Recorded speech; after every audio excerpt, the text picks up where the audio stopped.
আসসালামু আলাইকুম সম্মানিত সুধীজন, আপনাদের জন্য আজকে আবার আরেকটি নতুন ভিডিও নিয়ে আসলাম। আজকের ভিডিওটি হচ্ছে সেই বহুল আলোচিত এবং কি আকাঙ্ক্ষিত সুন্দরবনের ভিডিও। এই সুন্দরবনের মূলত আমরা এখানে মোটামুটি 50 জনের মতো এই ভ্রমণে আমরা গিয়েছিলাম। মঙ্গলবার 6টার দিকে আমরা টাঙ্গাইল থেকে বাসে উঠি এবং কি রাত্রি 2:45 আমরা মংলা বন্দরে গিয়ে পৌঁছি এবং কি আমরা কিছুক্ষণ রাতেই ওখানে বন্দর দিয়ে ঘোরাঘুরি করার পর সকালবেলা আমরা খানাদানা শেষ করে আমরা নৌকা নিয়ে সুন্দরবনের উদ্দেশ্যে রওনা হই। আমরা আমাদের এলাকা থেকে 16 জন এবং কি টাঙ্গাইলের বিভিন্ন প্রান্ত থেকে আরও 35-36 জনের মতো সব মিলে এক বাসে 50-51 জনের মতো আমরা এই সুন্দরবনের ট্যুরে গিয়েছিলাম।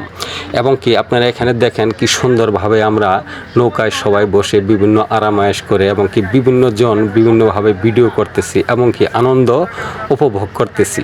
আসলে সুন্দরবনে যাওয়ার বা এখানে দেখাটা আসলে কি বলবো সৌভাগ্যের ব্যাপার। ছোট সময় থেকে অনেক স্বপ্ন ছিল সুন্দরবন দেখব, আসলে এটা বাস্তবে রূপান্তরিত হলো। তো এখানে দেখেন কি সুন্দর এই নদীটা এবং কি সুন্দরবন। আমাদের নৌকাটা ওই ঘাটে ভিড়ানো হয়েছে, ভিড়ানোর পর এখানে আমরা যে যার মতো দেখতেছি এবং কি ভিডিও করতেছি।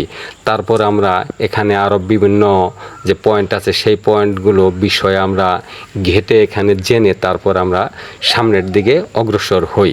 তো আপনারা যারা এই সুন্দরবনে যেতে চান তো অবশ্যই আমরা যে ট্যুরে দ্বীপাঞ্চল বাংলাদেশ ট্যুর নামক একটি থেকে আমরা গিয়েছিলাম, আপনারা এখানে যোগাযোগ করে যেতে পারেন। সেখানে ওনাদের বাস সার্ভিস এবং কি সব মিলে অন্যান্য যে সার্ভিসগুলো অনেক ভালো, তারা সীমিত আকারেই এগুলো মূলত আমাদের নিয়ে গিয়েছিল। এখানে দেখেন স্বাগতম জানানো হয়েছে করমজল ট্যুরিজম কেন্দ্র এবং বন্যপ্রাণী প্রজনন লালন পালন কেন্দ্র থেকে। আরও এখানে আপনি দেখেন এই অনেকটি হরিণ এখানে রাখা হয়েছে, একদম শান্তশিষ্ট, যেগুলো আমরা হাত দিয়ে ধরতে পারি এবং কি বিভিন্ন কিছু খাওয়াতে পারি, এতই সেগুলো মানে নম্র ভদ্র। তো যাই হোক আপনারা গেলে অবশ্যই আশা করি দেখতে পারবেন। তারপরে এখানে আমাদের হরিণ দেখা শেষ হলে আমরা বনের ভিতরে এবং কি গহীনের দিকে আমরা অগ্রসর হই। আমরা মোটামুটি 50 জন চেষ্টা করেছি একসাথে যাওয়ার জন্য, কারণ এই বনটি হচ্ছে সুন্দরবন। এখানে বিভিন্ন ধরনের বন্য প্রাণী বিভিন্ন আমরা শিকার হতে পারি, আক্রমণের শিকার হতে পারে, যার কারণে সবাই অনেক সাবধানতা অবলম্বন করে তারপর আমরা গিয়েছি। বনের ভিতর দিয়ে কত সুন্দর একটি ব্রিজ করে দিয়েছে, দুপাশ দিয়ে রেলিং এবং কি ব্রিজ করে দিয়েছে। যারা এখানে ট্যুরিস্টে আসে দেশের বাইরে থেকে এবং কি দেশের বিভিন্ন প্রান্ত থেকে আসে, তাদের বিভিন্ন ধরনের সুযোগ সুবিধা এখানে করে দেওয়া হয়েছে। নিচে কাদা এবং কি পানি, উপর দিয়ে এই ব্রিজ করে দেওয়া হয়েছে। সব মিলে আসলে জায়গাটা অনেক সুন্দর এবং দেখার মতো। এখানে আপনারা দেখেন প্রচুর পরিমাণ বানর বিভিন্ন দিকে ঘোরাঘুরি করতেছে। এই জায়গাটায় আসলে একটু রিস্কি, কারণ হলো এখানে বানরে মানুষের হাতে কোনো কিছু দেখতে পেলে তারা থাবা দিয়ে নিতে চায়। তো আমাদের সাথে এখানের একজনের পাউরুটি, কলা এবং কি পানিটা সহ নিয়ে গেছে এই বানরে। এই জায়গাটি আসলে একটু যতটুকু মানে ভয়ানক দেখতে পেলাম। শুধু বানরের আক্রমণ থেকে আর বিভিন্ন অন্য কোনো ধরনের তেমন কোনো আক্রমণ এখানে বা ভয়ের কিছু নেই।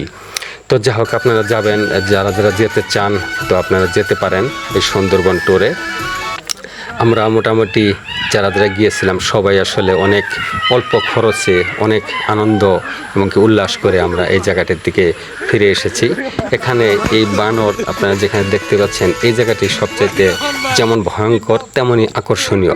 এখানে বানর বিভিন্নভাবে মানুষকে বিভিন্ন ধরনের বিনোদন এই জায়গাটিতে দিয়ে থাকে। যা হোক আজকে আমার এই ভিডিওর প্রথম পার্ট এবং প্রথম ভিডিও এখানে শেষ করছি। আপনারা পরবর্তী আমার অন্যান্য ভিডিও পাবেন। আমার এই ভিডিওটি দেখে অবশ্যই আশা করি আপনারা লাইক, কমেন্ট, শেয়ার করবেন এবং কি আপনাদের মন্তব্য এখানে পেশ করবেন। পরবর্তী ভিডিও ইনশাআল্লাহ পরবর্তীতে আসবে। আপনারা সবাই ভালো থাকেন। এখন আমি বিদায় নিচ্ছি। আসসালামু আলাইকুম।